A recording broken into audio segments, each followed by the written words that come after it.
Hello friends, I am Dipanshi Sharma. Welcome to my YouTube channel Genius Dipanshi and I hope you are doing well. Today I will discuss limit clause in MySQL. तो previous video में हम पहले चलते हैं अपने PHP MyAdmin पे। ये आपका XAMPP में आपका MySQL आपने ओपन किया हुआ है। उसमें मैंने प्रीवियस वीडियो में कस्टमर डेटाबेस के अंदर कस्ट नेम का एक डेटाबेस क्रिएट किया था। मीन्स मैंने इसके अंदर यहाँ पे एक टेबल बनाई थी जिसके अंदर आपके 3 कॉलम्स थे, ID, नेम एंड कंट्री। और यहाँ पे आपका 1001 to 1008 तक की आपकी आईडी थी और कंट्री का नेम था और यहाँ पे आपका कस्टमर नेम था। तो आज हम यहाँ पे लिमिट क्लोज का यहाँ पे देखेंगे यूज़ क्या होता है। तो लिमिट क्लोज आपका लिमिट आपकी सेट करता है कि आप कितनी पर्टिकुलर रो को आप दिखाना चाहते हो आउटपुट में। जैसे कि अगर आपने लिमिट सेट कर दी यहाँ पे 3 कि select star from customer table और लिमिट 3, इसका मतलब क्या है कि स्टार्टिंग की 3 रो आपको दिखेंगी। जैसे कि यहाँ पे 1001 to 1003 वाली आपकी 3 रो आपको आउटपुट में दिख गई।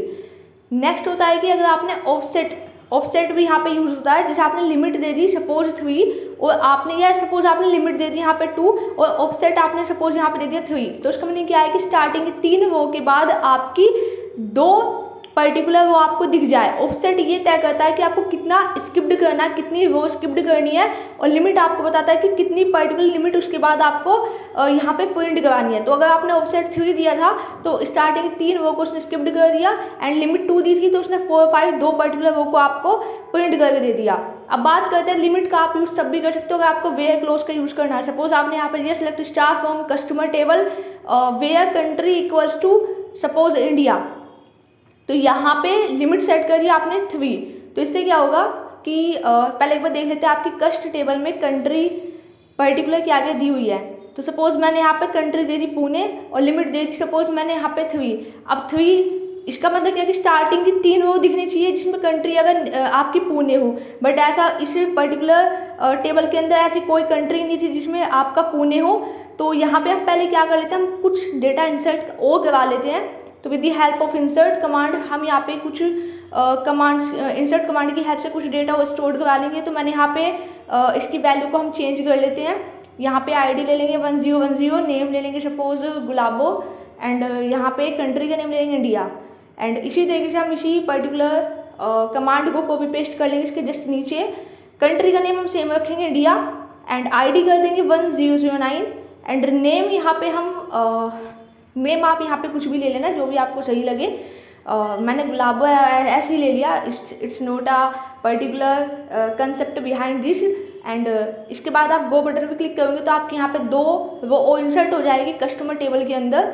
एंड जब आप कस्ट टेबल के अंदर देखोगे तो वहाँ पे आपको 2 वो इंसर्टेड दिखेंगी, ठीक है।